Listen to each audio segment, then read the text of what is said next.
Welcome back to the weird and the wonderful with Strange Bones. So, as we get started, let's let everybody know that we're here, because after all, that's what you do. Use. Ta-da! So, welcome to you all. I hope you are having a fine and fabulous evening. It's lovely and warm tonight. I do apologize for missing last night, but unfortunately I was in a fair amount of pain and therefore I went to bed instead. These things happen. That said, I am back and welcome to you all. But as we get started, I was doing a little bit of research on a number of things with the generalized idea that I wanted to find something suitably weird and wonderful to fit the channel to talk about. And I came across a couple of points of thought, really, shall we say, that struck me as being something of cognitive dissonance in a certain manner or form. And I thought, you know what, there's something we're going to talk about. And it came about because my dear better three-quarters came across and said to me she had found a very interesting video about how stained glass windows in cathedrals were not by chance. So I said, well, that sounds interesting, so I watched the video. Then I started thinking, there's a lot of things like that, and it leads us to a number of questions. Questions which have not been even posed, much less answered. And we're going to get into that tonight in varying ways, because I think that in terms of the very strange, the weird, the wonderful, on one hand, science tells us that there is no such thing as magic. On the other hand, it shows us increasingly strange scientific forces that, well, maybe I'm just ignorant, but to me it sounds pretty damned magical.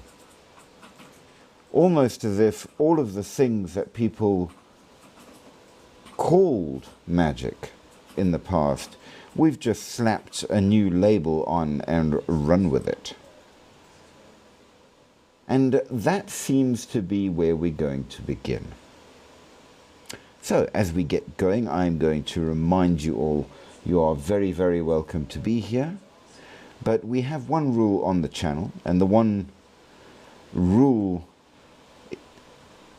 Ferdi! Hey, how are you? Good to see you. The one rule is don't be rude. If you are rude, we give you the boot. We have a lot of different people on the channel from all walks of life, different countries, different cultures, all the rest. Hey there, Sticks. Good to see you. And because of that, we are not in this to insult anybody.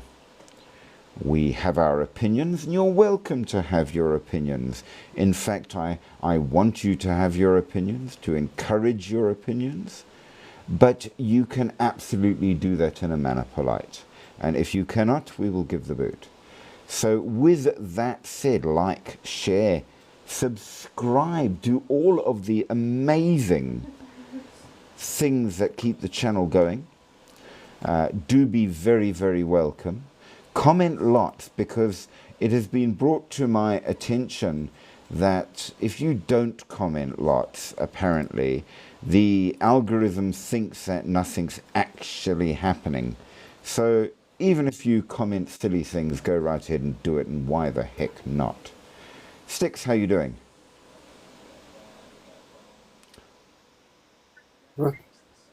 Are you in fine and fabulous form? Yeah, I'm good, and you? I'm very, very, very good. I'm very glad to hear that you are good as well. So, How's your December so far? Because I just went on holiday as of officially today. you see. Now, the difference between you and me is I'm trying to get work. So I've been on holiday the whole year, and I really Well, wish I wasn't. in the way that I feel now, I'll swap you. There we go. Tell your boss I'm taking over for the holiday period. I don't know if I'd be any good. I don't know what you do, but there you go. I'm in AI and robotics. I would probably be fairly awful. My technical abilities are terrifying. But I That's write fine. I'll leave you well. some notes, and then you can build the Terminator. There we go. We get AI to do the rest, Yeah. thus proving. Now, interesting actually that we mentioned that, and I'll tell you why. So I was given a video by my dearly beloved to look at on why stained glass was a deliberate choice in churches Mhm. and things. And it was very interesting. We will get into it. But I realized that we have a certain amount of cognitive dissonance going on because, on the one hand, science keeps telling us that magic doesn't exist. And you know how it is. But on Yeah. the other hand, science keeps revealing these incredible mysteries and really awesome things that they say, no, it is science, but it looks damned magical to me. And I'm starting to wonder if all we've done is swap labels. So I started wondering. We know about a number of forms of energy. And some of us might even be reasonably skilled in the manipulation and usage of them. I'm sure that you, with your AI and all the rest of it, use certain of these energy forms all the time, which is great. But Mhm. what about the other kinds? Some of which I've used without even knowing it exists. Beat that. And I think maybe you as well. Well, Diff says What magic form is do you real. mean? Like the manifestation part of it, or the actual ritual part of it? You will see and you will be probably quite surprised. Now, Diff says magic is real, but that it comes from Satan. Well, that's a point of view, of course. The problem with the point of view is A, what you call magic, because that's something else we would have to discuss, and B, dependence on your religion. If you don't believe in Satan, then of course it doesn't come from Satan, because, well, that's particularly an Abrahamic belief. So it's a point, it's a belief that a lot of people have, but not everybody would agree. Huge welcome to Endless Thoughts, and thank you so much for the heart, I do appreciate. Because when you So, say it in focus, I mean, you have Gnosticism, which is also a very close based form of magic, and then you have Enochian magic system, which is also very, very religious in the sense of a Christian point of view on how to gather things.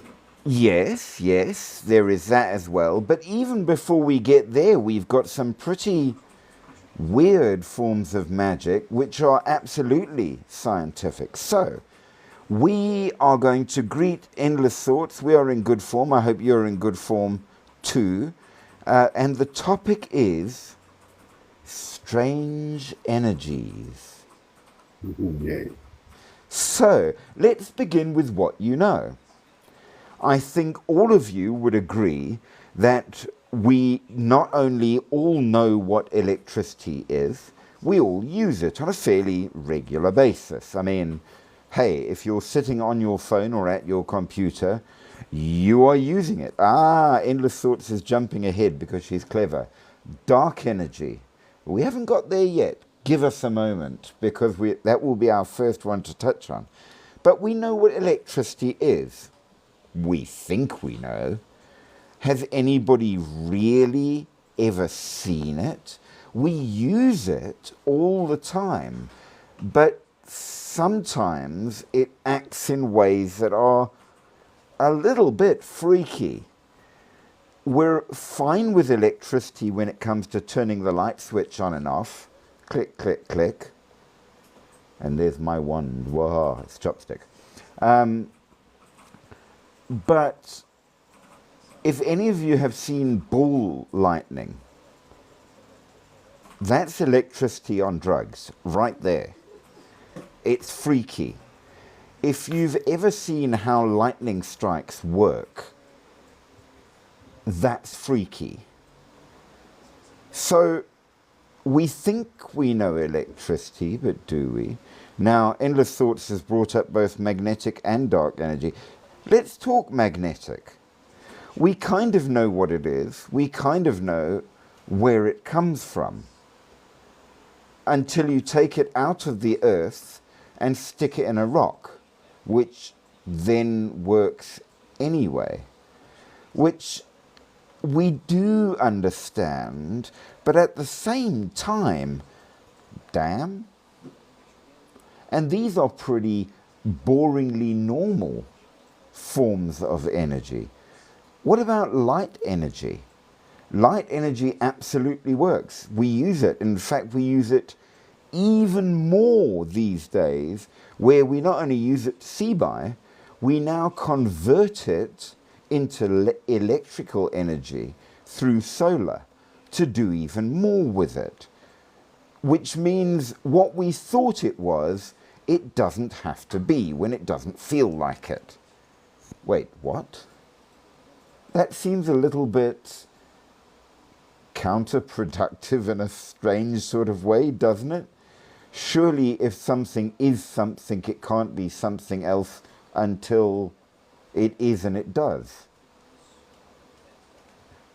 Let's talk some of the weirder forms of energy. Dark energy. So, the universe's expansion is accelerating, a phenomenon attributed to the mysterious repulsive force called dark energy. Now, scientists with a big grin and absolutely no bloody explanation says it makes up about 68% of the universe's energy content, but we don't know what it is. Thanks. So almost all the energy that is running around and powering our absolute entirety of existence, we don't know what it is. Fine. Now, we kind of know what gravity is, don't we? I think we do. We kind of do. I don't know. A huge thanks there for that finger heart. And live goal achieved. Look at that. Amazing. Whoa there. Endless Thoughts is a very, very fast thinker. And she goes way quicker than my poor little brain. We haven't got to negative energy yet. Though dark energy might be a kind of negative energy. But then you have dark matter, which is not the same as dark energy. So, what is dark matter? So, galaxies rotate at speeds that suggest a gravitational force far stronger than their visible mass can account for. Scientists infer the existence of dark matter. In other words, we think it's there, but we don't actually know. This is about 27% of the universe's mass, but no one has actually been able to prove it absolutely does exist, except through what they refer to as hypothetical particles, In other words, we think they're there, but we don't know. Like axioms, which might not exist, but it's the only explanation we've got at the moment for something we can't explain, that possibly comprise it. Are you confused yet? Don't worry, so are the experts. Let's go on. So gravity. Gravity is a wonderful thing that is basically a form of magnetism, except where magnetism only ever works on the ferrous, gravity works on everything, owing to the nature of the albedo of the planet and the internal rotational effect that causes some kind of inward spin, as opposed to what you would expect, which is an outward spin. So if I take a stone and I tie a piece of string on it and I swing it round and round and round and round and round and round and round and round and round and let go of the string, the stone shoots out. This makes logical sense. Well, basically, the Earth is doing exactly the same thing, spinning round and round and round and round and round, except things don't fly off, they fly inwards, which is why you stay on the planet.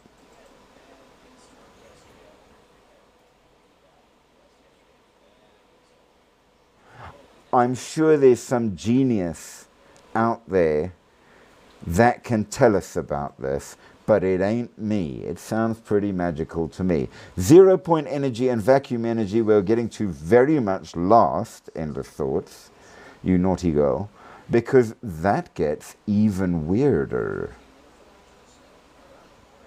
So hold on to your hats, because the next thing is the placebo effect. Well-documented effect that demonstrates that a person's expectation of treatment can induce a real biochemical response even though the treatment doesn't exist. So you can give somebody saline, telling them it's morphine, and the mind-body interaction causes their body to think, hey, we've just had a painkiller, and immediately starts feeling less pain and feels better. Well, it seems that the placebo effect can work even when you know it's a placebo effect. How do I know this? Well, I'm diabetic. As a result, I do not drink any alcohol on the usual kind of thing. Today, one of the guys I stay with, who is the boyfriend of one of my daughters here, is a wonderful fellow, and because he knows that I don't drink alcohol, he very kindly bought me some zero alcoholic beer. Now, if you want to know how much of a lightweight that I am, after not actually drinking for approximately 30 years, I managed to get slightly tipsy off one zero alcohol beer. That has got to be the world record for lightweight. It doesn't even have alcohol in it. I know it doesn't have alcohol in it, and I only had one. But I can feel its effect on me. So the placebo effect is a lot more powerful than you might think. Is nuclear energy a thing? Yes, it is, but what kind of thing, we don't know. Now, let's take things a step further. Gravity. But not just any gravity. Quantum realm gravity. Gravity is well described by Einstein's general relativity on a large scale. It resists integration with the standard model of particle physics and quantum mechanics. In other words, in the world in a big way, gravity works very, very well. The moment we apply it on a small level, it stops working. Why? We don't know. Caroline says, are you here? I'm here. Hi. Hello to you. Okay, so gravity doesn't work on the quantum level, or at least not in the way that it does in the macro level. Why? We don't know. The hypothetical carrier particle, the graviton, has not been observed, and reconciling gravity at the quantum level doesn't work. And it is still a hopeful goal for theoretical physics. It doesn't work.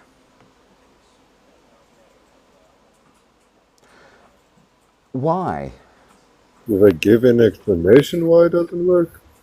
No, because theoretical physicists don't know. And these are the clever buggers. Yeah.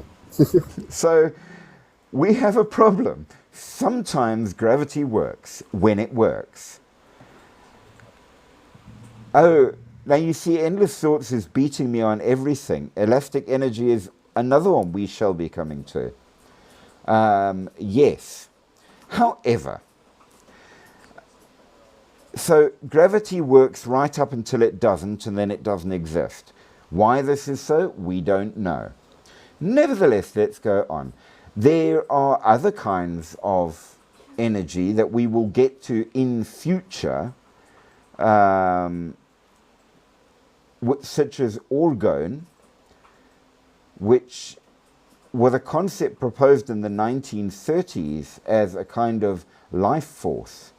Now, that raises a couple of questions that aren't answered. Number one, clearly life force is an energy because living things have it. And if you take it away from them, they just die and decompose.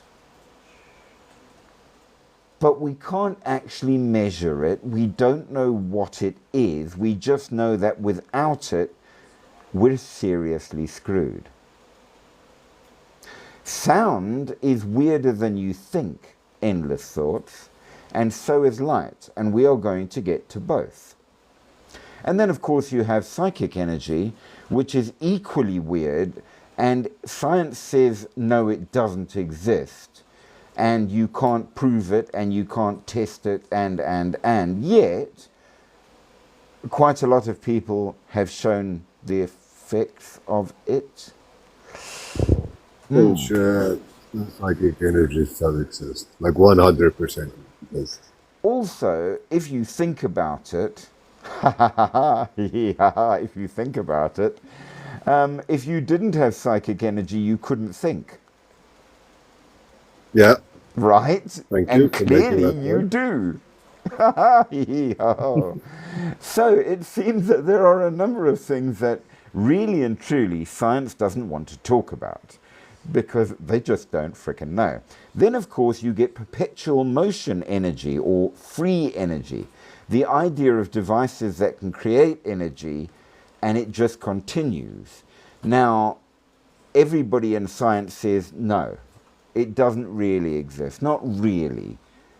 Except for the fact that we have a universe that apparently started from nothing and is now expanding continuously out, filled with energy that came from where, pray tell? And if anybody is so foolish as to say, well, God made it, science does not accept God, number one. And number two, if God does exist, what made God? God seems to be another form of energy that we have yet to explain as well. And what do all of these energies do? The only scientific theory which I can find in terms of energy that we can say is absolutely true and provable, and so far we haven't found any exceptions, is that energy can neither be created nor destroyed, merely changed. So it seems that we have one theory of energy we can rely on. All the rest are hopeful guesses that might not be true. Damn. So let's move on to the next point. Having proved, in fact, that science is magic with a different label and just as much mystery. Let's talk light. Stained glass windows interact with the light spectrum by selectively absorbing wavelengths and thus energy and transmitting others, which determines that the color that we see. However, do not think that is all that it does, because chill bro, hey, Morning. Sorry, afternoon. are you good? Yes, I'm good, and you? Very good, thank you. Awesome. What are we talking about? Energy. And why we know even less about it the more we find out. Like kinetic energy, potential energy, and All kinds of energy. Those two. I okay. am going to ask you, if you're going to stay on the live, please do turn off the music in the background.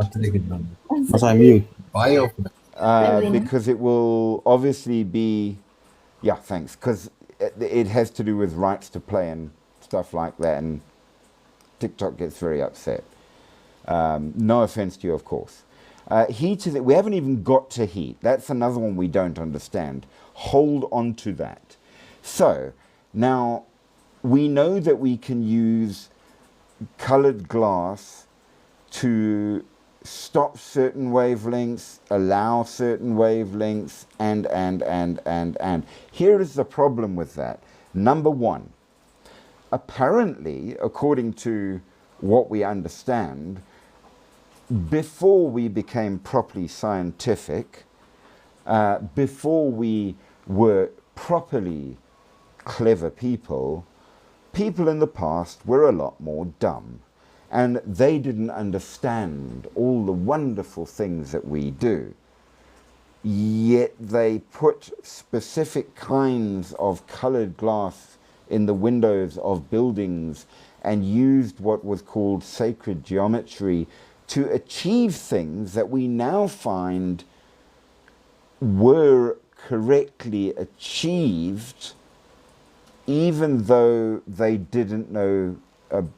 Wait a minute, did they know? Were they far more intelligent and hyped up on magic than we knew? They just called it magic and we call it science, but nevertheless, immediately you find out that, wait, something is freaky here. Let's take it further. White light from the sun, as we know, is composed of all the colors of visible light spectrum, as well as ultraviolet and infrared, and who knows if there are others we haven't quite figured out yet. And this is what happens when it goes through a stained glass window. The glass is imbued with metallic salts and oxides, so cobalt for blue, gold for red, iron for green, and so on, which act as chromophores. The electrons in these compounds absorb photons whose energy matches the energy required to excite the electrons to a higher energy state. This means that certain wavelengths are blocked or removed from the light stream. The wavelengths that are not absorbed are transmitted through the glass. The color we perceive the window to be is the color of the light that is transmitted to our eyes. So red glass absorbs all the colors, or most of them, except red. So it is in fact everything except the color that we see. And yes, Styx, you are right. They knew more than us in the same way. Okay, hold on to that. Church bells, why you don't get them? That's sound, and we're coming to it. Thank you, Chilbro. That is awesome, and thank you, Only T. So we have refraction and scattering. So as the light passes from the air into the denser glass, it bends, refracts. The thickness, texture, imperfections like air bubbles in the glass also scatter and diffuse the light, creating a shimmering, glowing characteristic. It also converts the absorbed light energy into thermal energy, heating the glass up. This is noticeable with colors particularly that absorb high energy or large amounts of the solar spectrum, including the near-infrared wavelengths. Blue, green, and turquoise, for example, absorb more of the NIR region, thus heat up more under the solar radiation than red or colorless glass. Now, we know that the energy of light is directly related to wavelength and frequency. You get higher energy from shorter wavelengths, and colors on the blue-violet end of the spectrum, which are shorter, have higher energy per photon, which means that they energize the air, causing the space within to become charged.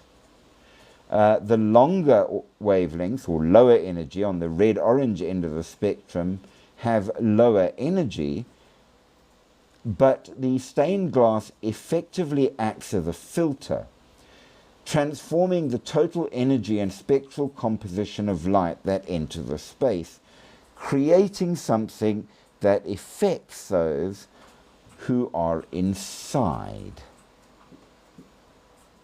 Everything is a form of energy. Everything is moving, vibration, all matter is.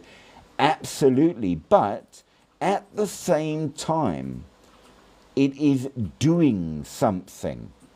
And of course, the big question then is, what the hell is it doing? And, well, it appears to have a notably energizing, healing, and calming effect. Just saying. Hey. Hey, how are you doing? Good. Good stuff. So we're talking energy, and it's weirder than you I think. saw the comments. Right. So light energy is strange, but not only that. Architectural energy is strange. Many of the great old buildings are built along the concept of things like the Fibonacci sequence, which is a series of number where each number is the sum of the two preceding ones. So 0 plus 1 is 1, 1 plus 2 is 3, 2 plus 3 is 5, 3 plus 5 is 8, 5 and 8 is 13, 8 and 13 is 21, and so on. What's really strange is this Do you know what the weirdest energy is? Which is it? Conscious energy. We are getting to that, sir. You are dead right. You are absolutely dead right. So, there is an energy to architecture. And the Fibonacci sequence shows this. And you will find it, strangely enough, all over nature. It turns up in shells, where it is very easy to see, snail shells and more. It is found in sunflowers, pine cones, snail shells, tree branches, art and architecture, which gives us the so-called golden ratio of 1.618 approximately, which is the most calming and aesthetically pleasing of proportions. And we use it all the time in finance to predict market movements, believe it or not. It was known earlier, but it was popularized by Leonardo Fibonacci in his book in 1202, the Liber Abaci, using a rabbit breeding problem to illustrate it. Yes, rabbits breed according to the Fibonacci sequence, which is equally weird. So that alone shows that, yeah, there's a lot more going on than you might think, because the Fibonacci sequence is a circular arc based on squares. Yes, there you go. Styx, who is into AI and all of that, uses it to teach robots. Now, why are circles based in squares and squares in circles? I have no freaking clue. I failed mathematics. Just throwing it out there. But yep, that shows that the position of things matters. This proves, against all science, cheers, the Asians were right, Feng Shui is real.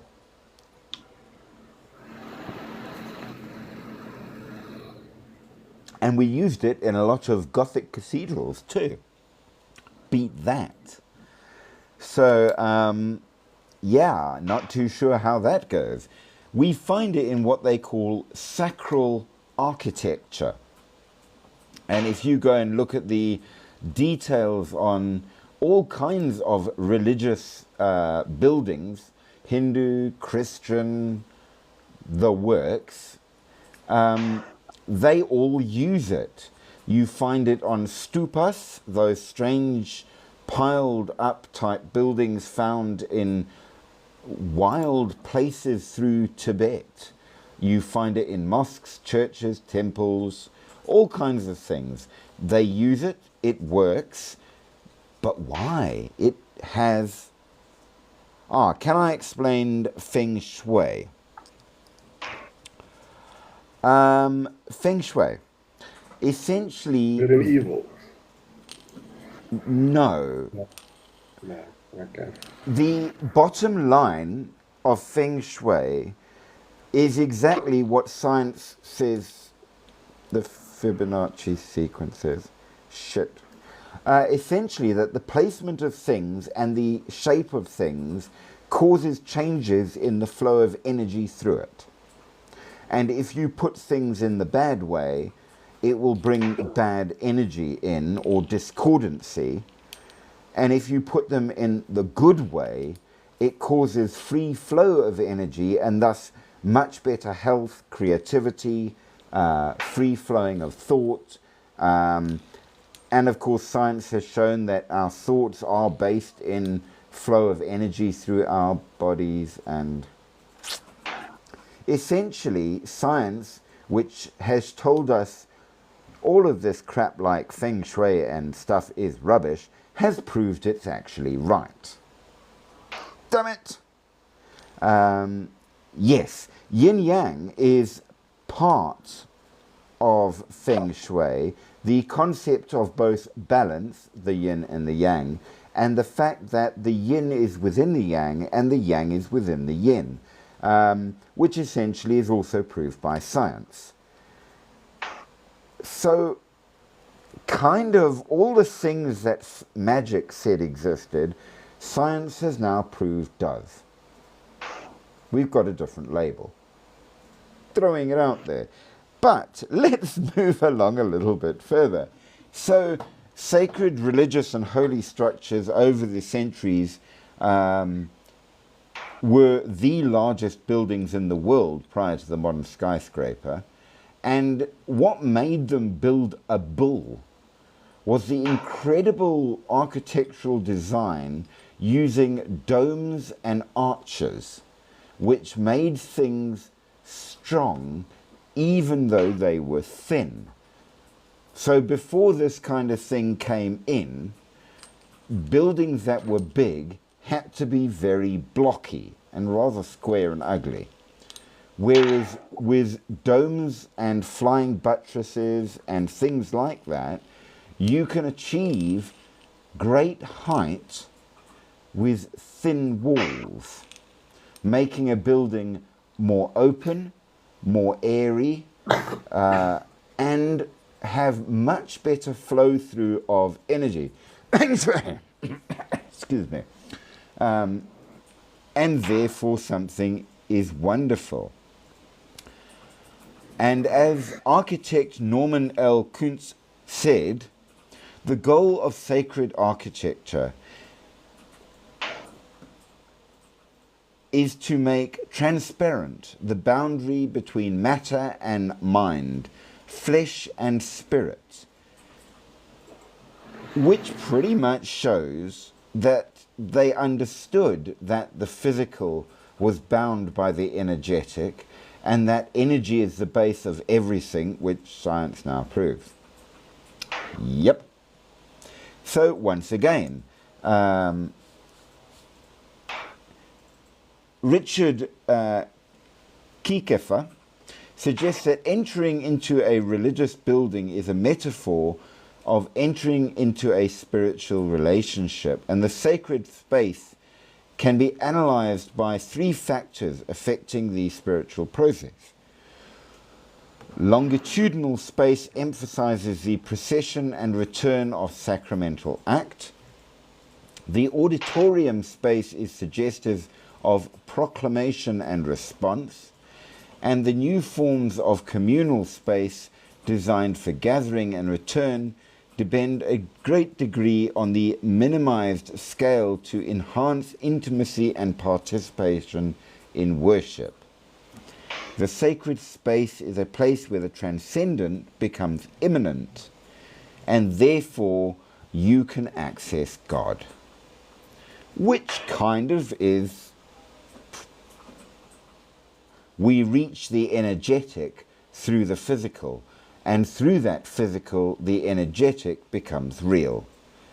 Now, many of these things are found even in Neolithic architecture, ancient Egyptian architecture, Sumerian architecture, and more.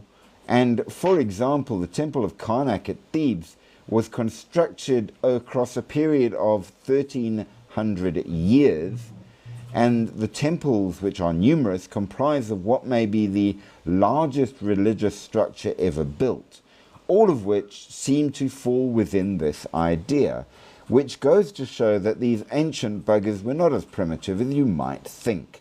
They knew quite a lot about how things worked. They might have described it differently, but yep. We know that if you go to India, and to certain places in China, the structures there were amazing and still stand today for reasons we just don't quite figure out. They were so well built, but nevertheless, we have the stupas, which were at their high point, not their origin, their high point in the 1st century before the Common Era. So they were growing and getting better for centuries before that, which tells us Isn't it like that buildings in Great Zimbabwe that still stands as well, those temples that they built, which practically nobody knew about, and when they found them out the other day, they're like, still perfectly preserved, but then like in the middle of Great Zimbabwe. Can I point out something that is generally overlooked in the description of Great Zimbabwe, is that by and large it's round. It's made up of circles. Sacred geometry, once again.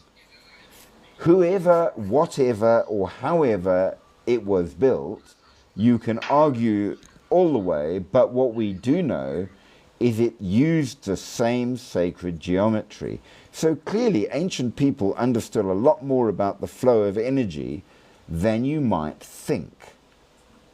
And this carried on right the way through to the Byzantine period, the Gothic period, the Renaissance, the Baroque, and even today. You go look at the Mormon temples in Salt Lake City, they fit the same structure. Why?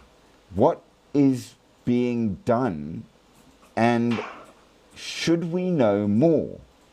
And I'll point out something really weird. If you look at the Baha'i Lotus Temple in Delhi, in India, pull yourself up a picture of it, and then go and look at the incredibly built architectural wonder in Australia of that really incredible auditorium, where the acoustics, apparently, I have not been there, but they are apparently scientifically perfect. And that's cutting edge modern technology that looks almost exactly like the Baha'i Lotus Temple. Okay, so clearly, same idea, same thing. Why? Sacred geometry is basically the idea of universal geometric patterns and shapes, proportions that hold spiritual, symbolic, and mathematical significance, representing the underlying order and harmony of creation, found in nature, found in art, found in architecture. They are fundamental shapes: circles, spirals, triangles, pentagons, hexagons. But they are used not only by people, but by nature itself. That's how science works. The Vesica Piscis is the double intersecting circles, the union of opposites in creation. The golden ratio, which is an irrational number, approximately 1.618, so on and so on and so on, found in natural growth patterns, art, architecture. Metatron's cube, derived from the flower of life, containing platonic solids that represent universal creation. The use of mandalas in Eastern traditions, which also use the same kind of things to show nature in action. These patterns are the language of the universe, which religions say prove the universe has conscious design. Maybe they're right. That there is a spiritual connection, and studying these forms helps align individuals with universal principles, allowing free flow of energy and consciousness and much more harmonious living. In art and architecture, it's used all the time, and it assists with meditation. This is proved that it does, because it focuses our minds, allowing calmness, healing, and greater awareness. Our minds work off patterns, more energy in play. We find them in shells, we find them in snowflakes, we find them in galaxies and in flower petals. All of these things are magical and scientific at the same time. Same thing, different word. We see it in Greek amphitheaters. There is a Greek amphitheater that you can visit today, where if you whisper on the stage, you can hear it hundreds of feet away in the top seats, and it's an outdoor amphitheater. And as Styx says, it's used in code, and it's beautiful there too. So the Greek amphitheaters are amazing. Limestone seats in a semicircle filter out low-frequency background noise, like you buggers talking in the seats, and reflects the sounds from the stage, projecting them clearly to the top rows. So everybody manages to get to hear And these were done thousands of years ago. These guys knew more than we think. The Roman structures like the Pantheon and the Colosseum, they evenly reflect sound. The Colosseum uses complex corridors to manage the sound in vast space, giving clear audibility for all the crowds, despite the noise the crowd would make. The Mesoamerican pyramids, like Chichen Itza, had what they talked about the sacred chirp. Specific pyramid and wall placements create an echo pattern so you can hear the sounds carrying up, echoing patterns like the sacred bird chirping or clapping, amplifying the authority of the priest, even though they're quite far away. Stone and geometry, hard materials reflect sound waves.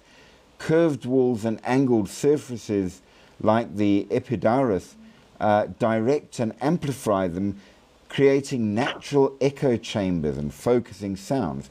Did you know that during World War I, when they realized that the enemy was going to be creating some kind of a flying machine, they realized that they needed a way to know if they were coming. Now, there was no radar or anything like that initially, so they built giant concrete dishes that focused sound, and they got women who have better pattern recognition than men and sound recognition than men to listen at them, and they could hear the drone of the engines while the planes were still out of sight coming over the channel, so they could activate the artillery in time. How is that? So apparently it works. Now let's take this a step further, because sound is power. What kind of power or energy is it? Well, many traditions say, including science, is that the universe began with a sound. Now, many traditions, like Hinduism, say that it was the primordial vibration, or Om. Science says it was a Big Bang. Now, I was very, very fortunate in my youth when I was studying religions to go and visit somebody that had a collection of genuine Tibetan artifacts. And hers came from Tibet. They were real ones. And you've all probably seen one of those Tibetan singing bowls, right? I'm telling you that they are a poor imitation. They're nice, they're cute, they're not real. If you ever see one of the real ones, believe me, you will know it. Because when they start playing the sound, you feel it before you hear it. And it is in your head before it comes through your ears. Now, it sounds weird to say, and you have to experience it to understand what I'm saying, but it really does. It starts somewhere inside your bones. It is the freakiest thing ever. And it's this deep vibrational Om sound that it gets louder and louder as they drag the stick around the bowl. And as it hits its pitch, you feel it through your whole body. You feel more than hear it. And then they strike the bowl and you hear it.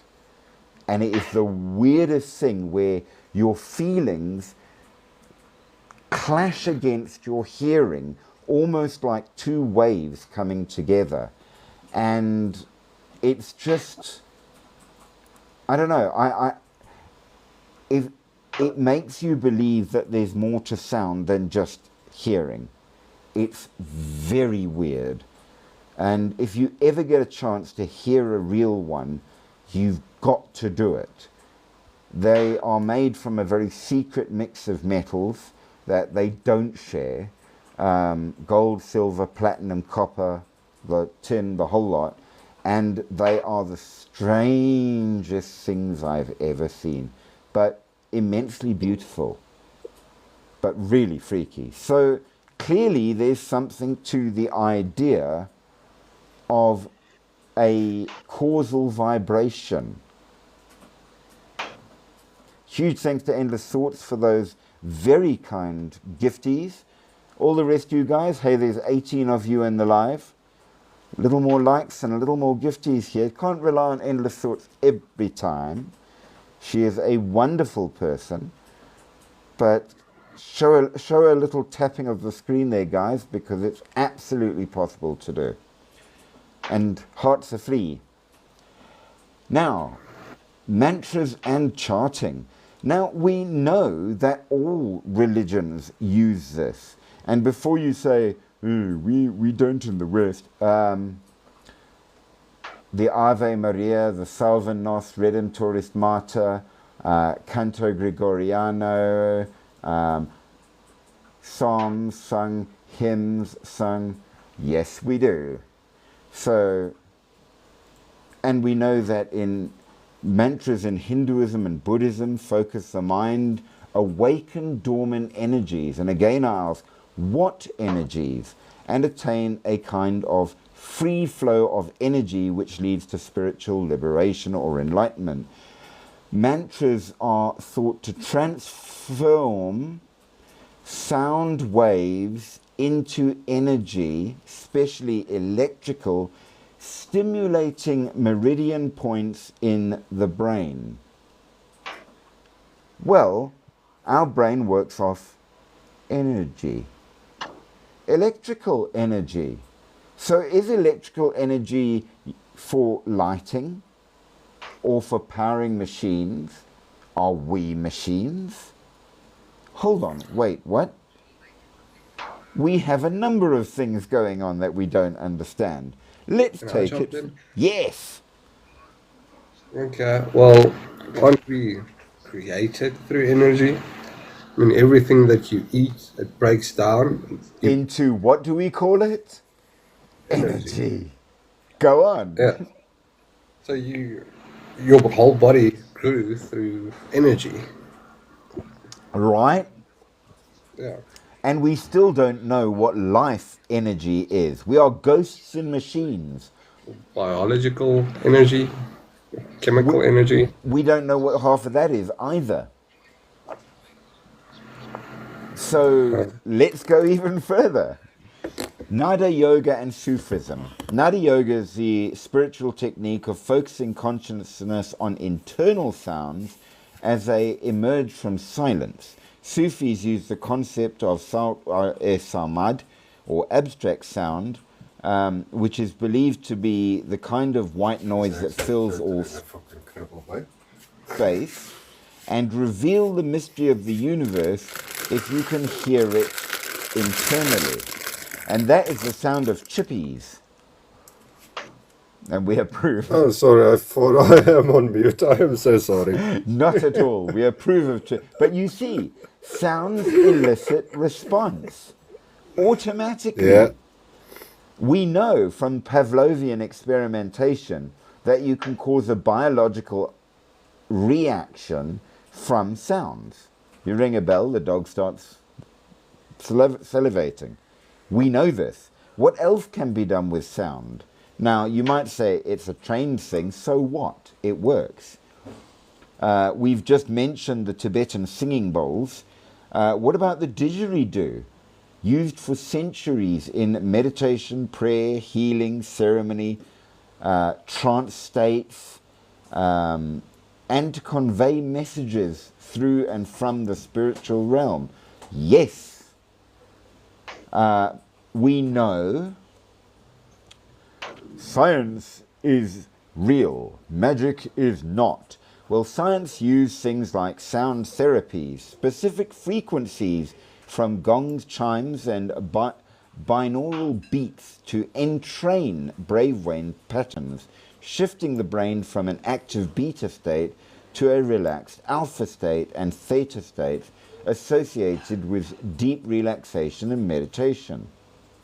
We know that psychologically you can be affected with sound. It reduces stress and anxiety, anger, fatigue, lowers blood pressure and heart rate, releases natural pain relievers like endorphins, and nitric oxide, which is a molecule now associated with healing, improves circulation and aids muscle relaxation. And all of us, 0814, hello, I hope you're in fine and fabulous form. What is the thing we do? We get home after a really crappy day in the office, put on some music, and sit down and have a nice drink of something that is our favorite, whatever, I'm not saying any particular type, but we use music to de-stress all the time. It's automatic. We know it exists. So clearly, science is proving magic. There are therapeutic practices where sound baths are used. So you lie down under a harmonious vibrational thing, which really does work, by the way, which brings you to such peace that generally the practitioner falls fast asleep and wakes up feeling much better, emotionally released and all, emotional energy. And if you tell me that's not really a thing, I want you to stand in front of an angry gorilla. Let me tell you, emotional energy is real.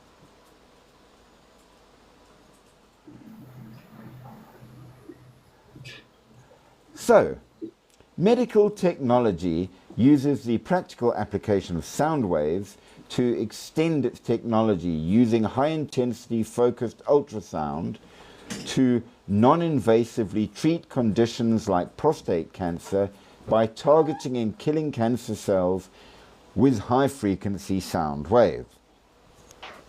Apparently, sound actually is able to heal you. Hey Elaine, welcome, welcome, welcome. So, sound energy. Can I quickly interrupt you for like 1 second? Yes. So you have two people on your chat now, 0184 and Elaine. Yes. They are my friends. I'm sorry, they are a bit lively. 0184 is my wife and Elaine is her friend. So yeah, I brought them over because you're wonderful. quite interesting. So. They are most welcome. And if they would, Cool. well, seeing as they are known to the chat, if they would like to join on the live, they are more than welcome to. Just drop me a request and I will see it. If you don't want to, that's fine too. So, there we go. Accepting. Welcome, welcome, welcome. I'm pretty sure your wife is behind you.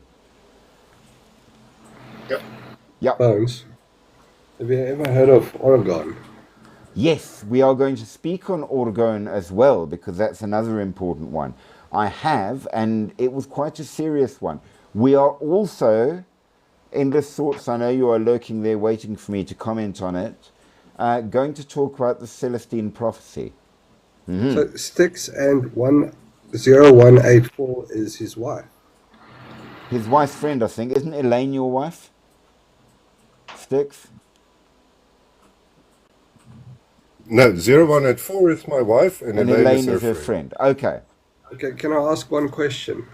Just to be funny, not being disrespectful or anything, but is there any sexual energy between you two guys?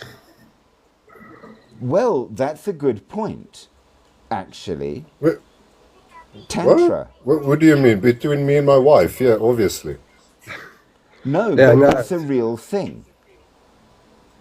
And, I mean, this is something, if you're in a real relationship with somebody, married or whatever, there is such a thing. And you can feel it. And obviously it had an effect on you, Styx, because you married her. So clearly... It's definitely a real thing. I mean, I was forced to marry her. She held the gun to my head. Well, fair enough. But I mean, it was an energy and you obeyed. Yeah. Yeah. But yeah, clearly it is a thing that has a power on the physical. It happened. It's an energy. So we need to accept it's real. Hey Izzy, welcome, welcome. So we have a whole load of weird ideas which science says are not real, which science is rapidly proving are real. So the idea of union with the divine, or if you will, the idea of raising your vibration to a higher level, same, different words, different names, same. We see it, how people will go into church in, yes, ask about it, because I was about to talk on that. Izzy Wizzy, tell us more.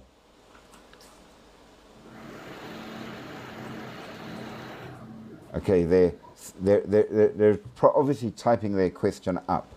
But you can see people go into a church in a crappy mood, feeling down, and they come out feeling great, rejuvenated.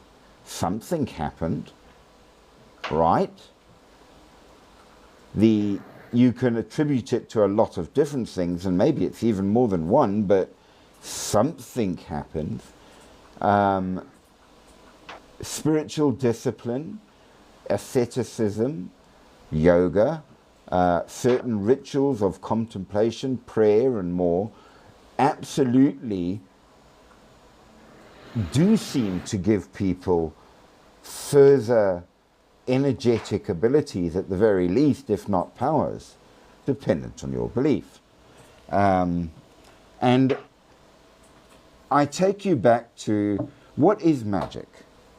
Let's decide what is magic. And my favorite description, which I will throw out there for you, is this.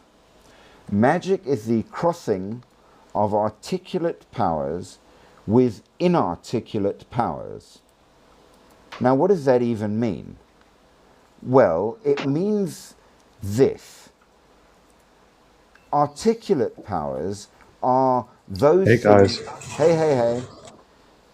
Those things you can explain. That makes sense? Yeah. So rain is an articulate power. Did I the volume up? I do want to talk to you about this though. It's strange. Yes. It's a question that I have. I'm a psychologist, right? So am I. Go on. Yeah, there we go.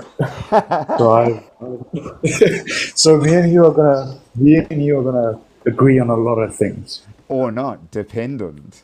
Or not. Are you Yeah. Ericksonian? I am not. Nor am I. Kind of. Okay. So, even with like you could have even said I'm a Freudian, but I do understand there is stages of development.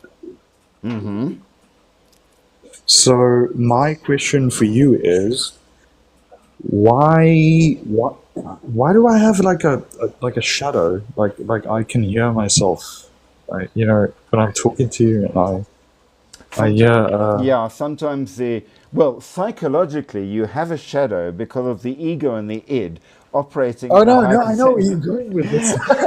However, it also works electronically with feedback from the microphone. Yeah, 100%. No, and look, I'm going to be honest with you. I think that what you are doing is brilliant. Like you speaking to people that don't understand what's going on in life and whatever, and you giving them a brief understanding of how you kind of see the world. Hopefully balanced, how not just me but others as well. Yeah, no, 100%. Like I see what you are doing, and it's a good thing, and I'm on your side. But I have a question Ask. for you. What do you think And look, I'm not trying to attack anyone. You know, like I've studied all the religions, and I think um, I just want to ask you one thing. What do you think of Islam? Okay, I'm going to answer that very, very circumspectly because it's obviously a dangerous and Yeah. No, issue. no, I get you. I At get the you. end of the day, do you understand the difference between my saying you have an ego and my saying you're an egotist? 100%. Okay, now the difference, which we discussed in the last live quite at length, is the point that you have to I'm have an following you, ego. brother. Yes. Wait, like I need to follow you because you are being very real. Thank you. Okay, so you No, have to have an ego. If you don't yeah, have an ego, you don't exist. yeah, You are 100%. nothing. However, if you are an egotist, that's bad. That's where you've taken the good of what an ego is and taken Yeah, it to the wrong level. Now, 100%. if we are very strict and you look at what is said in 90% of world religions, obviously not the bad ones. If you're going to go and look in Satanism, you're not going to find the good traits. But from the start, they said they weren't trying to be good. So to be fair, they were Yeah, honest. Okay. yeah, but they didn't do anything wrong though. Right? But 90% of the positive world religions will tell you the Yeah, most important thing in life is summed up very, very simply is don't be a dick, try to be yeah, nice to other people, yeah, live as morally as you are capable, and yeah, all of this is about you, not anybody else. So work on yourself and leave them to them. That's 100%. essentially So, what so, all so, can I ask you a question as yes. well? So, what is your stance on religion? Like, I would love to understand where you stand Okay, with things. initially Are you an atheist or are you agnostic? I was raised Methodist, Church of Okay. England, Are you? until I got to about the age of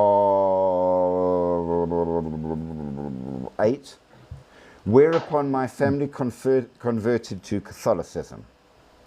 Oh, I was yeah. thereafter raised Catholic. I then left school, Yeah. went to the military, came back from the military. That was what you did in those days. Wait, what country were you South in then? Africa. Okay. All Same South country. Africa, yeah. So I'm there as well. I I'm from there. then joined the Catholic Church as a friar in the Order of Friar Servants of Mary. I, I was then a friar, monk to the rest of you guys who don't know the difference. It's technical and not that important. no, it's like so. I did a little bit of Yes. So, studying on that. So my thing is I just wanted to I'm not understand done. where It gets you further. are. Yeah, no, I know. Okay? Taking it brother. further. So I was then a monk for 9 years. The Yeah. whole bang shoot. Robes, praying 4 times a day, mass once a day, Yeah. and, That's and, it. and, and, and. Since then, I Yeah. have left the church and become an agnostic. There we go. My point is that if the divine is all that people say the divine is, you can't know the divine, number one. Number two, our job here is not to know the divine or to worry about the afterlife at all. Yeah. Because No, 100%. I every agree. religion tells you all of that shit is God's job, not yours. Your job is to be a human being. I like you a My lot. theory is Learn to be I a like you a human lot. being properly. If Yeah. you can do that, the religious side deals with itself. Because But you can will they, be good enough. like strange? Like, can I call you Yeah, strange, or is it or like bones. what is your name though? Bones. Bo. It really is bones. Okay, let's go with Bo. Bones. So I'm Izzy. Yeah. So I was born into a Jewish family, Okay. right? So went away from that. Didn't like it. Hasidic or Seraphic, if I may ask? Seraphic. Okay. Cool. So I kind of went away from that. Didn't like it. My whole thing changed. So like my family, like I had Muslim, you know, like it branched out, and Yes. I learned about them, and I went to UCT Okay. and studied religion. So my thing was like I studied all the books. So my thing is I want you to tell me what you think. But it is also like it's a weird thing to ask this. I never understood the whole thing in Palestine, but Palestine didn't really exist. So like there was never a Palestine. No, So there wasn't. there wasn't. There was never a Palestine. So Israel got their place in. And I wanted to understand what is your feelings on the Palestine Israel thing. Okay, here is my answer, and I'm going to answer that right after I No, be true. answer Be true though. Endless Be true Thoughts. though. Because here is the thing. Endless Thoughts says saying the best you can do is play your role as a human is something you say when you give up trying to find out what's going on. No, it isn't. Being human is far more than what we Yeah. think is being No, human. we need to be human. And Yeah, we it's need to far love people. harder. And we need to. We Yeah. need to start thinking. Human. The word human is not a noun. You are not a Yeah. human as a noun. Being human is a verb. It's something you have to do. It requires action, effort, and constant trying. 100%. So there we go. 100%. Now, So I agree with you. I agree with you there. in terms of this, number one rule of life for me, religion has no place in politics. Yeah, no, 100%. Okay. So I don't think that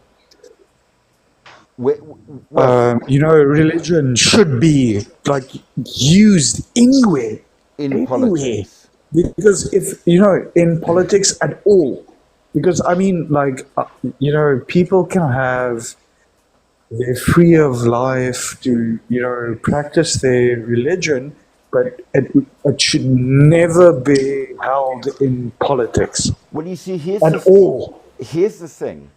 Politics, by its nature, is the manipulation, Wait, execution, so and derivation of power. Right? Strange. I'm going to ask you something. What do you think about Sharia law? Again, politics is about the execution, dissemination, and acquiring of power, right? Religion 100%. is about the proper way of living. The two do not connect. Yeah. When you put them together, it becomes religion is about power, and that is wrong. Sharia law is something which is fine. as long as you're Muslim. No, it's not fun. It's Hold not on. fun. Listen to Hey, what I'm saying. I'm gonna come back to you on that. Just, But but wait, like wait. the same way I will talk about. I have to qualify Uh, my answer though, in all fairness. Give yeah, me the chance.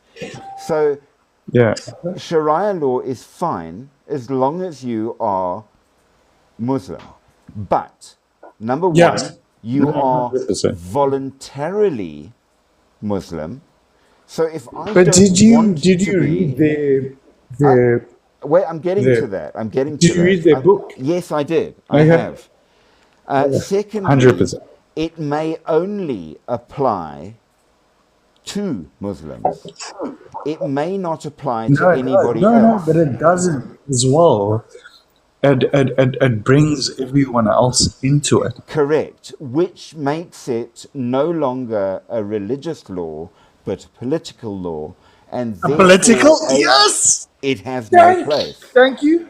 So you Thank you. cannot allow politics to be directed by it.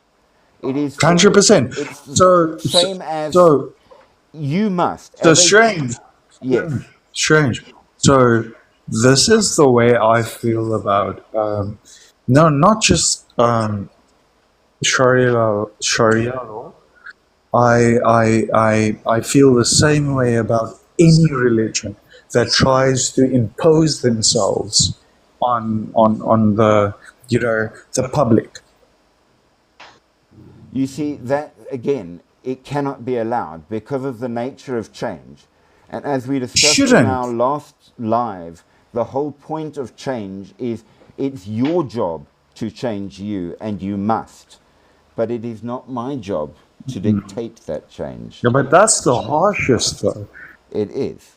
Like I mean, I went through the 3 books, and that one is really the harshest. We will get into more on things like this in another live because we're working on energy tonight. We must stick to topic.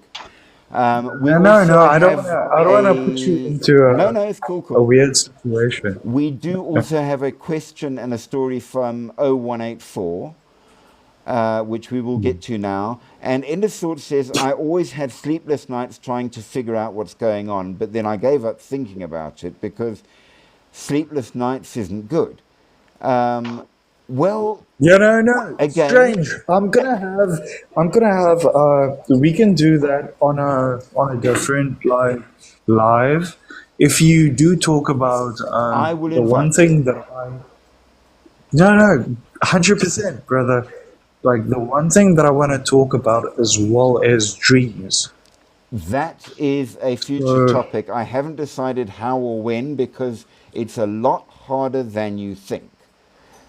And I'm building Yeah, up it research is. for it. Oh, you fucking awesome. So we will get there. But 0184, you had a story and a question, and I want to hear it. Yeah, no, it was just about religion firsthand. So I'm agnostic. I do not believe in any religion, but yeah, no, I do not love the fact that religion starts to become political. So It should not be I draw the allowed. line there. Yeah. So it's no, yeah, 100%. So I'm with you on that. But if you are gonna, this is the thing that's gonna go on now. It's a super topic. So but like if you are gonna talk about dreams, I would love to have I a will let you conversation guys with know when you we get about to that. But yes, okay, so Yeah, 100%. 0184, Mrs. Sticks, Giving you a rose, brother. thank you very much. Mrs. Sticks, talk I'm to gonna us. I'm gonna love and leave you, brother. Okay, You Izzy? are the person that I would normally have a conversation with. You are We shall in really future. We shall in yeah, no, future. 100%. you know what you are talking about. You Thank are you, thank real, you. and I love that. And well, I'm gonna love and leave you. All good. Have a fantastic We evening. can talk. We can talk again. Good stuff. I shall look forward to See you, it. brother. Cheers, cheers. Cheers. So, yeah, what is the point of energy? Well, ultimately, magic tells us it is the manipulation of reality. So, what does science say it's for? The manipulation of reality. Wait, what? So, Gerald Gardner was right.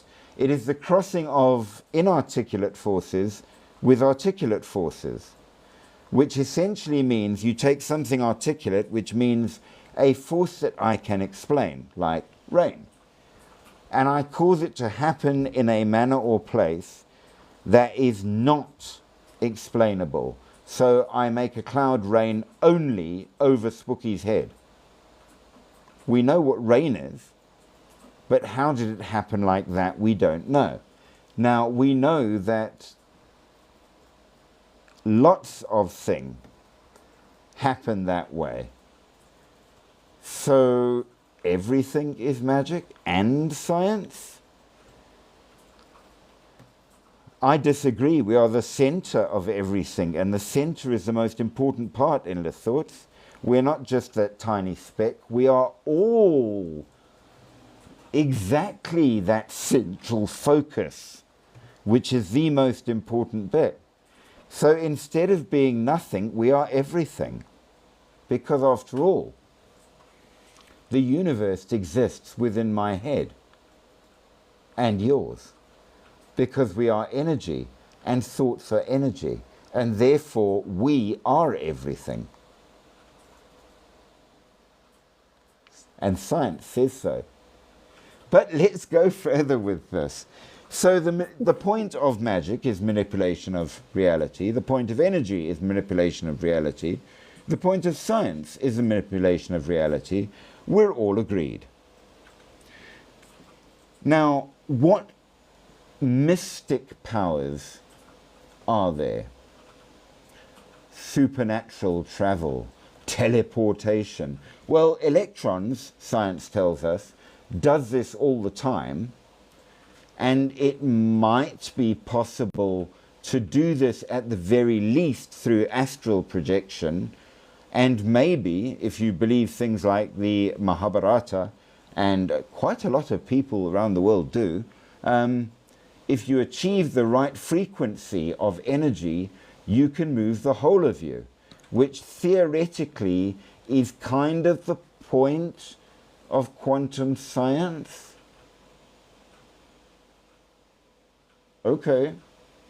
It appears that science and magic agree on that one. Divination and prophecy, clairvoyance, clairaudience, precognition, retrocognition, clairvoyance, the idea of distant events. I have a TV. Precognition, knowing future events. Well, that's one of the things that quantum science is attempting to do, at least. Retrocognition. Has any of you ever heard of the largely quantum theory effect of the stone tape theory? Go look it up. That's exactly what it is. If you are attuned to the correct vibration, you could pick up on these things, according to magic and actually according to science. According to science, every energy frequency, like a radio broadcast that was ever sent out, is still out there somewhere. And if you could tune into it and hear back. I do not find any offense with your words. You are absolutely correct, and I think that's awesome. But know that you are the center of your universe. And 0184, I'm asking you to give your story. Come on live and start talking. interrupt me and get going, because that's what we need. You are required. I am not a rude person. I do not believe in interrupting people because I learned that if you listen, you can learn something. Well, true, but this is one of those lives, and I have to keep talking to keep people entertained until you are ready to talk, whereupon I should shut up. Okay, so first things, the way I view religion is that everyone, it's like, sorry for my words, but religion is like a dick. Everyone has one, but you don't have to shove it in everyone's throat. That is one of the best things, and believe it or not, people, that was a quote from a rather famous actress. I forget which one it was, where she said to, I think more correctly, it's good to have one, it's good to be proud of it, but if you take it out and wave it in my face, I'm going to hit it. Exactly. So by that, I was raised Christian, strictly Christian, and a few years back, maybe I can't remember how old I was, my mother got breast cancer, and we thought we were gonna lose her. So I lost my faith in religion because why would God take my mother away? And Right? many things happened throughout our lives, me and my husband's life, that just showed me, okay, that there is a higher being. So the story I want to tell with a question is 2 months ago, we were visiting my mother, and me and my husband said that, okay, no, it's getting late and we want to go home. And whatever we tried to do to try and greet and leave, we weren't able to. Something just happened every time. Like someone would interrupt us. No, no, no, just listen to this quickly, or come and do this, or whatever. So we couldn't leave, and we got irritated and frustrated, and eventually we got to leave. And when we left, it was just me and my husband and our little girl in the car. She's 6 years old. And as we drove down the street, two albino Alsatians stopped in front of our car. And they were very friendly, not aggressive dogs at all. So they started circling the car. And we had to slow down because I was afraid that I would run over a dog. So we slowed down and came to a halt. And the dogs came closer, super friendly, and my daughter was like, no, can we take the dogs home? And we made a joke and said, no, we can't just take random stray dogs home. So we kept on driving for a few miles with these dogs circling the car. So we stopped at a random guy's house, and he came out with his big dog. And we asked him, listen, do you maybe know whose dogs these are? They're running around in the streets, and we are a little bit worried because the lights are out and someone might ran over a dog. Reasonable. And he's like, what dogs are you talking about? We're like, the dogs, they were just here because they were standing by the car. He's like, are you okay? Because there's no dogs. You And see? as soon as we turned around, there were no dogs. And my daughter said, no, they ran away. And we're like, okay, no, wait. And we ran through the streets. There were nothing. No see? dogs. Even a security officer came by from the opposite side, and we asked him, listen, With did the you see dogs. two albino dogs here? And Alsatian dogs? And he said, no, ma'am, there's no dogs. You see? And we went up and down the street, and there were no dogs. So that's why the other night we said a cool topic would be omens, but I'm not sure if you can call it an omen but it's definitely an energy that was sent out from either higher being trying to stop us, trying maybe as a safety sign that something bad could have happened if we left earlier. I'm not sure, but it was very strange. Well, I can give you several answers to that, okay? And I'm not saying any of the answers are necessarily correct. I am saying that there are several. I have personally my own answers to this, but that would be my personal view of things.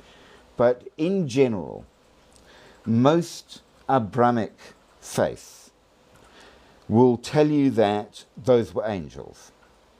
And if you follow along in terms of the Abrahamic belief system, God has sent somebody to warn you. Okay? If you, True, that's what we yeah, thought. so that's one option.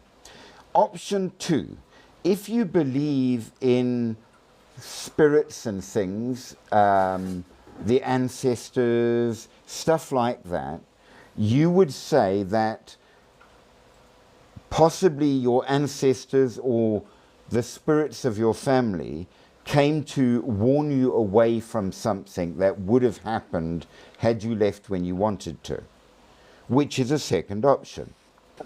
A True. spirit of some kind, not necessarily anything to do with God. It could be a spirit of this world, but yes, there is that.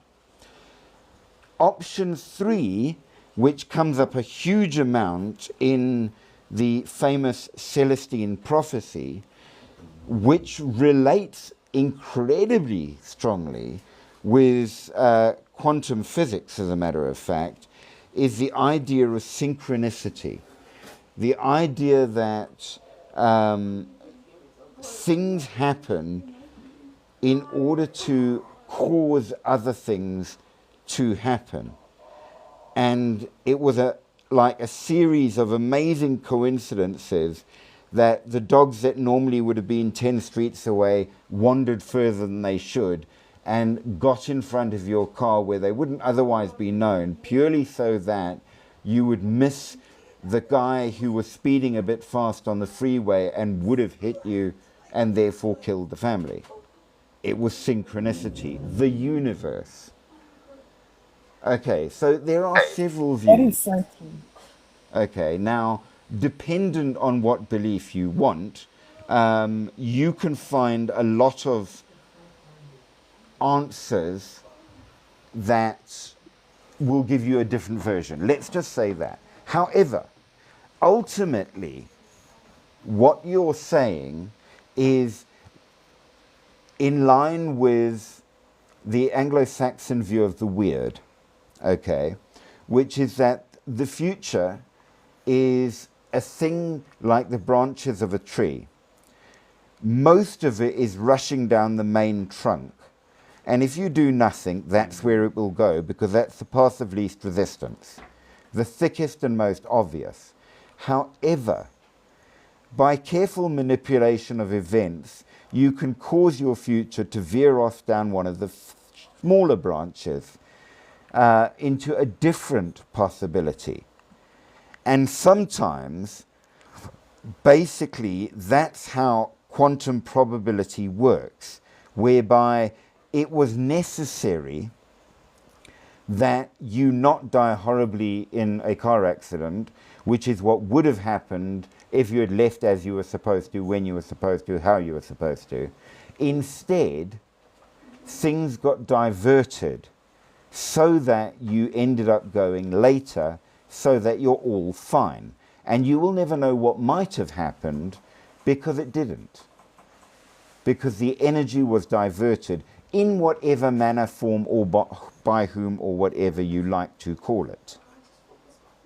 Which makes sense. That is really true because we could have just like ignored the dogs and just Yes. went on going home, but we made the choice not to ignore the dogs, and we read up about some of the things where it comes to a point by when you see these type of dogs, especially the albino Alsatians, which is very rare, it means that you have come to a crossroad in your life. Well, not And that you have to make a choice of, are you going to continue the good path or the bad path? not just that. I am going to throw caution to the wind, and I'm going to say that you are very much a pet-loving person. Yes? You, Sort of. or if not you, your husband. Yeah, no, we do love animals. Okay, yes. so you are not the sort of person who would go, screw the animal, it will get out the way or I'll run it over, whatever, and just drive. you will wait up and slow down. In True. other words, what you saw was predicated off the fact that you would respond to it. So the universe knew that we would stop for an animal, so Yes. they sent dogs. So or it appears that way. It may have Yeah, appeared as something else if it was somebody else. exactly. And it's one of the arguments for why do some people see things in some ways and other people in other ways. It has everything to do with you and nothing necessarily to do with what you are seeing. That is also true because we decided to see it as a good sign, where we could have actually came home and decided, okay, it was a bad sign. But I think because we chose the path of, okay, it's a good sign that we got that and that happened. Since then, everything has been going very well for You us see? with our work and kids and everything. So Which is it's definitely the energy that, like you said, Yes. we are energy, and what you push out is what you will receive. And that's the other side of synchronicity, according to the Celestine prophecy, whereby if you pay attention to it, more things flow your way. So keep paying attention to it and it will get better and better. I agree with. So, now in quick answer to Endless Thought, she says, what do I mean when I say you feel too much?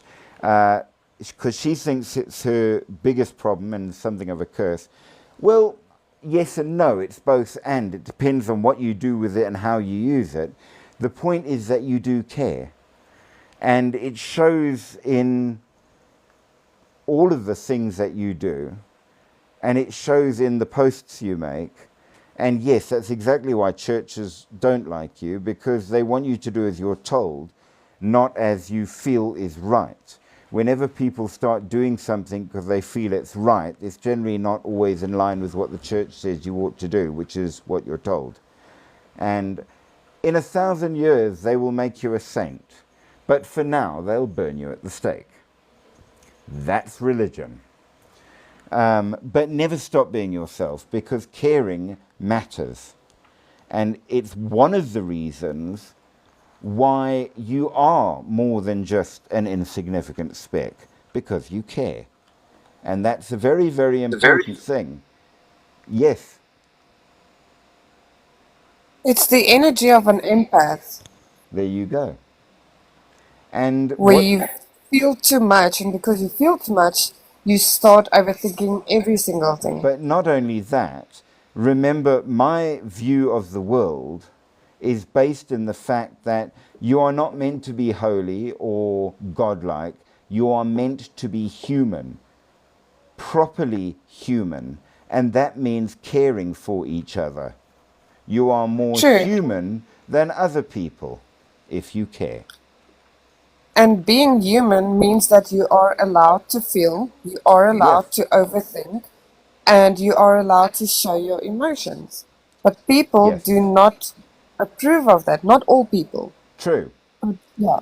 But let's You get move on. kind of ashamed for feeling too much, thinking too much. Let's talk about more strange powers and energies that science says doesn't exist, but actually does in some cases. Shapeshifting, the idea to physically transform your body from one thing to another. Well, I would point out to you that you do that every single day, because you are not the same as when you were born. Am I wrong? No, that is actually true. I mean, you weren't born 6 foot tall, 4 foot broad, and playing rugby. Fact. So it is possible all the time, and it happens in nature quite a lot. There's a certain fish that if there aren't any females around, one of the males will become a woman. True fact. Clownfish, that's it. Look it up. What about elemental control? We do this all the time. We turn electricity into light. We do cloud seeding. We absolutely turn it into sound like thunder and lightning. So yeah, we have elemental control right now and do it all the time. Yeah, plants do it as well, absolutely. So immediately, that is genuine. Physical manifestation, saying that you can modify your body using the siddhis or the eightfold powers through yoga. You can become very light, very small, allowing flight or levitation. Well, I don't know if it's quite the same thing, but I went to a thing this evening and watched these acrobatic dancers do a display. And I've got to tell you that some of their jumps and bends and this and that were pretty freaking astounding. And that's through practice and training. You can do a lot of stuff through practice and training. I have known people in the martial arts world punch through bricks because they can. So, yep, you can do it. Yes. So when it comes to manipulating, like you are saying now, those Vox boxes that the paranormal investigators use, does that count as a form of energy manipulating? I was about to get there, because the next thing, as you have so correctly pointed out, is communications with spirits. Now, shaman, particularly the indigenous and tribal societies, which is a polite way of saying the ignorant, were believed to be able to communicate with the spirit world, good and bad, heal the sick, guide the souls and the dead to the afterlife.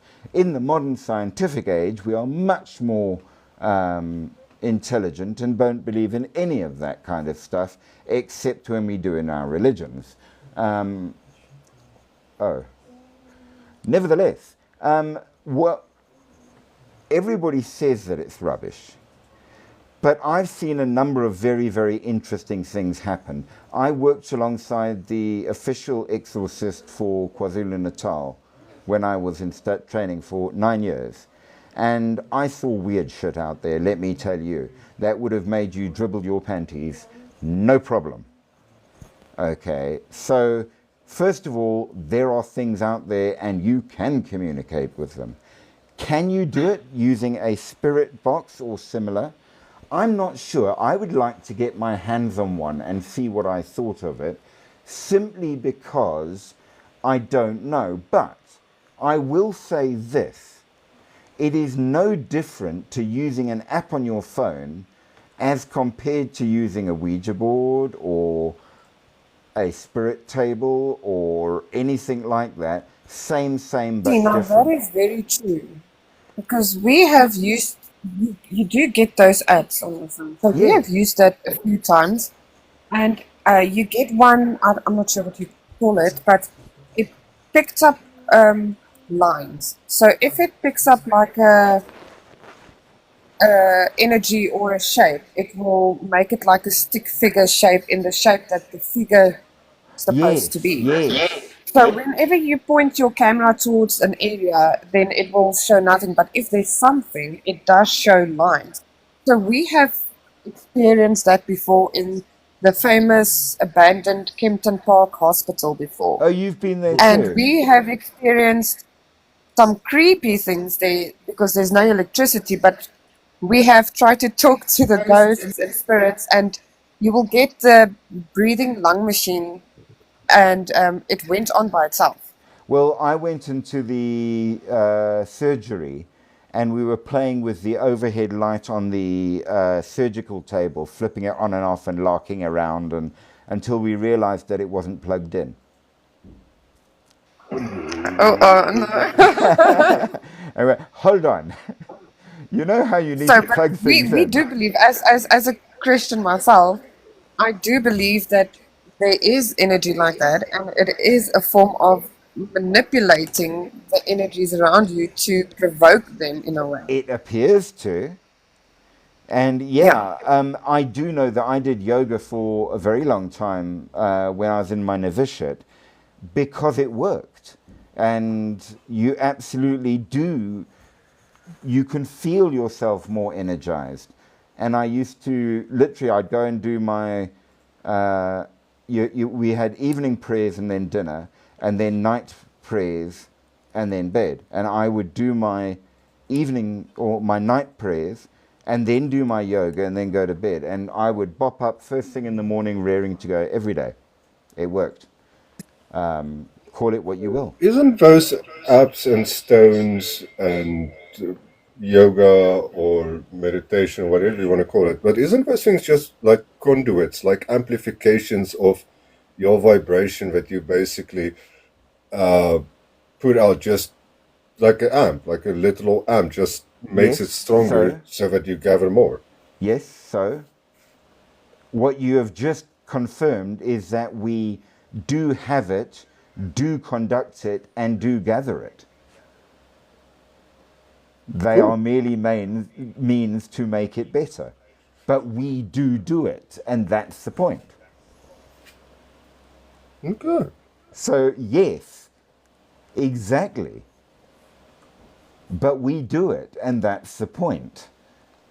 So, straight up, all of these so-called weird powers, science is starting to prove does exist. So now I mentioned the Celestine prophecy.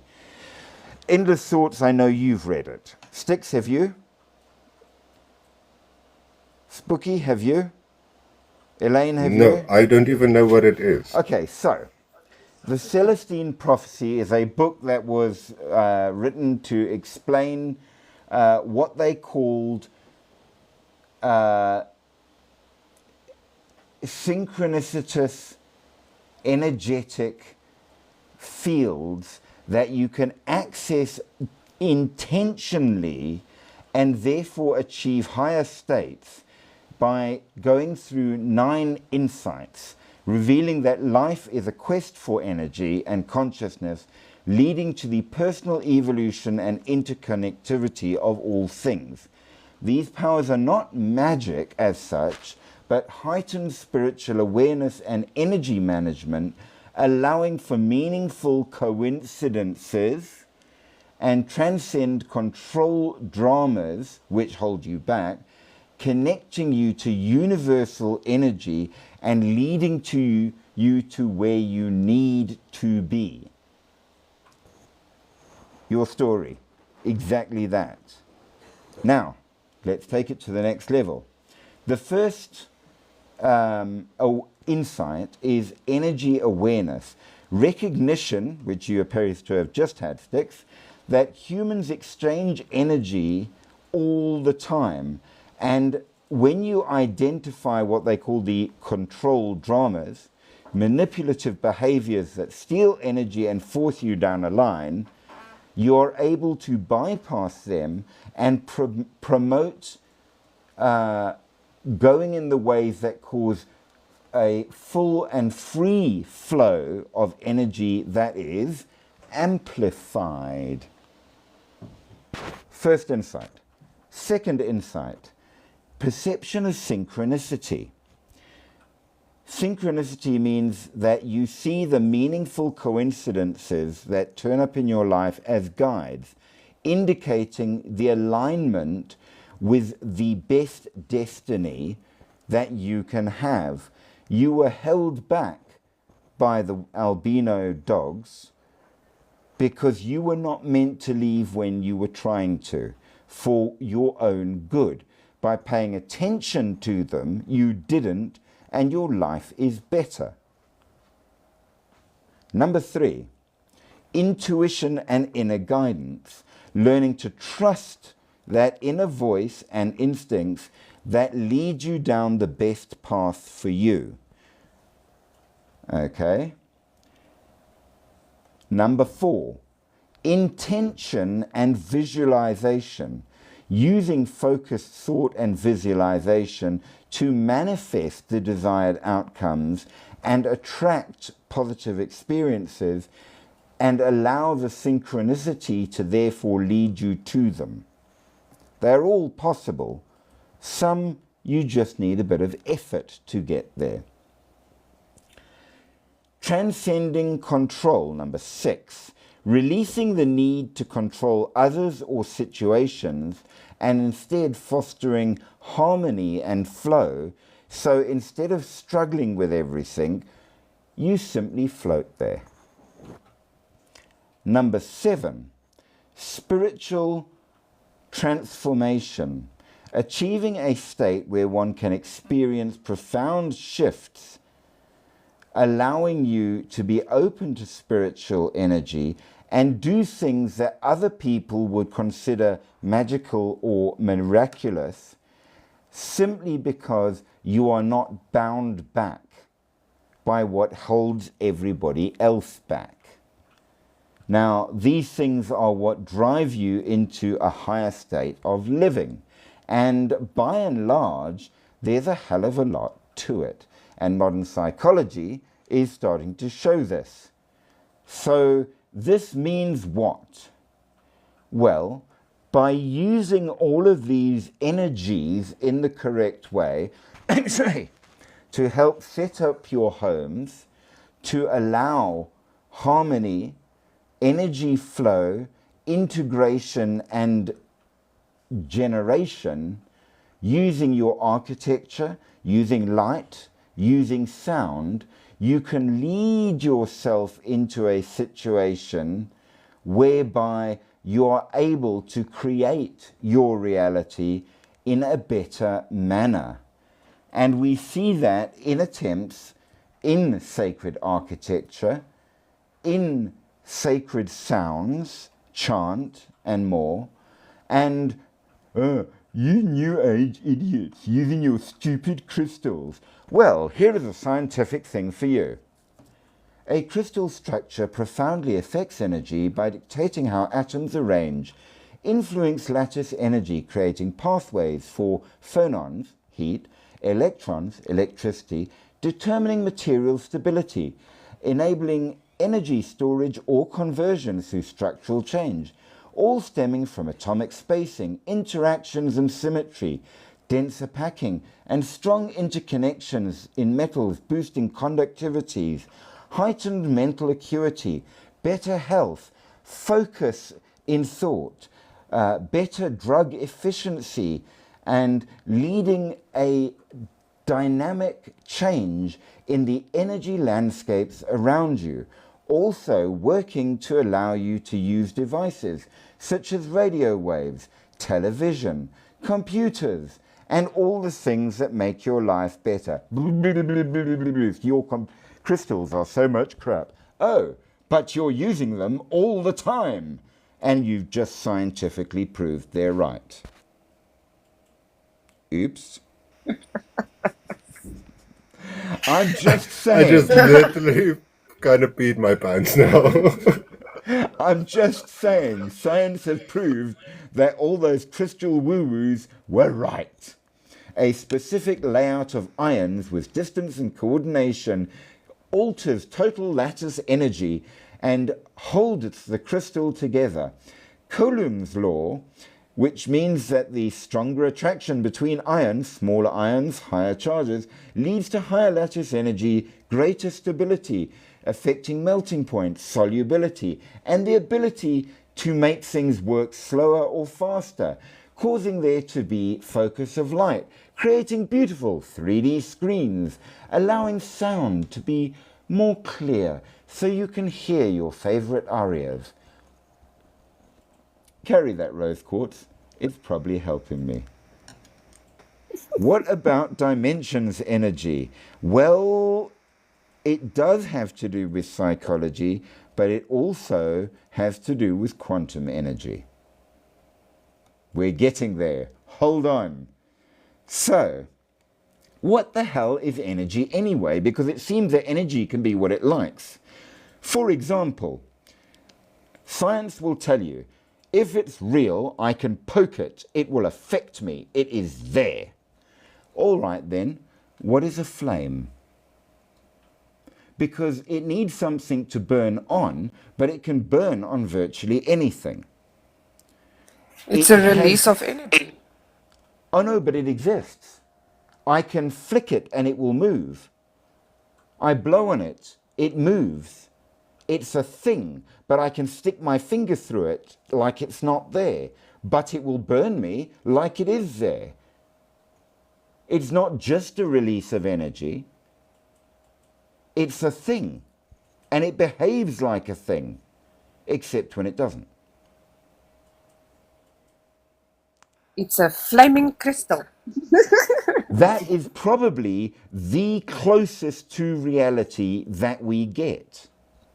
It is a flaming crystal, an energetic crystal. That's exactly what it is. Because not only Protection. it's not just a release of energy, it can grow, affect other things, build itself, become more or less. It appears almost alive. It affects molecules on an atomic level. It's real and it's not. Almost like a spirit. A spiritual crystal. That's real. Say no more. All right then, what about energy transportation? Well, we know that actually heat is the flow of energy. It's not a thing in and of itself. So heat is the transfer of phonons through the lattice. In other words, the transmission of energy through your crystal, which is woo-woo rubbish. We know that electrons, electricity, are dense they're charges that flow through dense pathways. And the structures within metals, the more dense they are, the clearer and faster these charges flow, increasing conductivity. In other words, electrons or electricity don't actually exist. They're just a charge. But they do exist because they act like a particle in the right quantum thing until you look at them like a wave, and then they work like a wave because they're a wave. Wait, my looking at it changes it? Yes, it does. I have powers, apparently. Just saying. And Endless Thoughts is laughing at me again. She laughs at me every time she comes on the live. But she's right as well. So how do we store it? Well, in a battery, like a lithium-ion battery, which basically means that within the crystal channels of lithium, the ions or charges can flow and store, trapping. So the use of a crystal can store energy until we need it. You woo-woo people had better shut up, because science knows better. Crystals can store polymorphism, same compound, different structures, showing that a crystal lattice changes what it is and how it works, which means that you can either cause greater energy flow or lesser energy flow, greater catalysis, in other words, the way a drug works, or lower catalysis, improving on the speed or slowness of how a drug is delivered, making it work in a way better for you. In other words, we use crystals to store and manipulate energy. Nevertheless, science is right, magic is wrong. So, energy bands. Periodic atoms arrangements creates continuous energy bands with valence and conduction. Electrons, defining whether a material is a conductor, a semiconductor, or insulator, as described by band theory. The combination of the bands in the correct manner decides whether or not you're looking at a stick or a piece of iron. Oh, so by crystalline structure we decide what a thing is? Yup. So mechanically, crystals work via lattice. The lattice is the thing. Geometric sacred geometry was right? Shit. Alright, that's for known energy. The stupid stuff. And huge thanks, by the way, to Endless Thoughts for those gifties. We have reached our live goal. Yay! But, what about dark energy? Dark energy doesn't work like that. Well, the problem is dark energy is the unknown energy. We think it's there because it takes up all the space that the energy we do know doesn't take up, which leads us to think that 68 to 70% of the universe energy is dark energy, and it's the primary driver of cosmic evolution. So when the energy doesn't work, like gravity, in the way that it should, it's because of dark energy where it's reversing its polarity, which means yin and yang was right all along. Shit. Most people are not aware of these things because you can't see it even when you're a fancy pants scientist with a real lab coat. What about vacuum energy? It's also theoretical because, once again, we can't see it because it's that area where particles that pop in and out of existence, according to quantum field theory, go to or come from the other side of, which implies that there are dimensions out there that we can't see. The flip side, if you will, to the dimensions on this side, which means that ultimate dimensional energy is the ability to transfer between the yin and yang of the universe, where there are other forms of existence and potentially of life. Meaning there are things out there that go bump in the night. Yes, there are. And it's not just in your head except when it is. Go on, 0184. No, it's me. I have a question though. Yes. If we take this yin yang thing, right? Like in every good there's bad, in every bad there's good. Oh, you bitch. Yeah. But if we take the crazy bastard Crowley, right? Yeah. We take his crazy Speak a little louder. So if we use that crazy person Crowley, Yes. and we take his premises of how everything works and how you're supposed to see it, and he's crazy by all means. It doesn't matter how you look at it. He's nuts.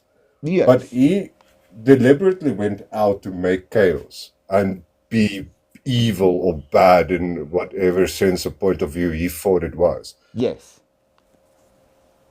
Where's the good in that? Can the good in that be found when you perceive what you're doing, your little cause that you created in your little universe? Will that be the good then? Did it make you think? If you think what? Yeah, Oh, it did make you think. yeah, it did. So some good came out of it. Yeah. There you go. There was good and the bad. Done and done. You've answered yourself. Okay, I see where you're going with this. Yeah, You've okay. answered yourself. Energy can refer to a physical, emotional, mental, and spiritual dimension. Correct. And we are going to get into that in the next live as well, because we still have to talk about gravitational potential energy, gravitational quantum energy, elastic energy, binding energy, and other subtler kinds of energy before we get onto emotional energy and the different forms of logic. Quick question for you, Spooky. What is 1 plus 1? He fell asleep. Sleep energy. 11. 1 plus 1 is? 11. It's 1 plus 1. Guessing. I don't know. What answer are you looking for? Artistically, he is correct. Mathematically, he's wrong. Science will tell you, logic says 1 plus 1 is 2. Biologically, 1 plus 1 can be 3, sometimes 4, rarely 5, but it could. Sometimes it can be still 2. Or 1 plus 1 can just be a bigger one. It could as well if you're an amoeba.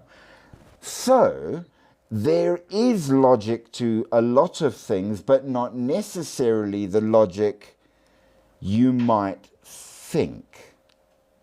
Now, Elaine wants to know why they dream the same dream over and over for 19 years. The answer to that we will have to get to, and we will get to, because dream energy will be in live number 3. Dream. Because there are a number of levels to dream energy, and they matter. So either in towards the end of live 2, which will be tomorrow, or in live 3, we will answer that, so don't forget it. Okay, but in the next live, we will talk about the subtle energies, the non-standard energy, and I'm ending tonight by saying, here is an energy you've probably all used and didn't know exist. How many of you know what is piezoelectricity? Sounds like a swear word. Piezoelectricity is a form of electrical energy generated where certain materials with a certain crystalline structure, like crystals or ceramics, are subjected to mechanical stress. This causes a spark. This is used in everyday items like electric cigarette lighters and certain sensors and gas stoves to cause them to light. Not many people realize that this is an important form of energy that is generated through energy transformation, stress to electricity by a click. And you've used it, and you didn't even know it. So, How many crystals have you used tonight? there you are. So come back tomorrow night, 10 o'clock South African times. You're absolutely welcome. And we will go on with yet more energy of whatever it might be. And then we will talk about the subtle energy of dreams, which is going to be quite different indeed. So I do hope you come back. I hope you enjoyed tonight. It's been awesome having you on. Say what? How big is your list still? It's getting short at a frightening rate.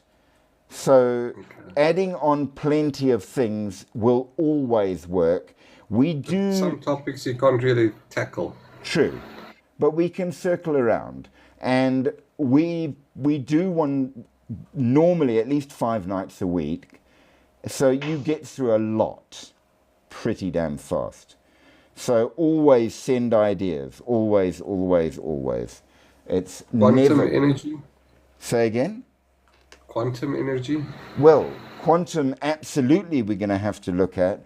But the problem with that is the biggest answer to 90% of it is we don't actually know. But we will try. Because after all, this is weird. It's wonderful. And it's with me, Strange Bones. So until the next one, sleep deep, sleep sweet, but sleep with one eye open, because there's energy everywhere, and who knows what might go bump in the night to disturb your energy field. Good night. Cool. Cheers. Have a good night. Cheerio. Cheers, cheers.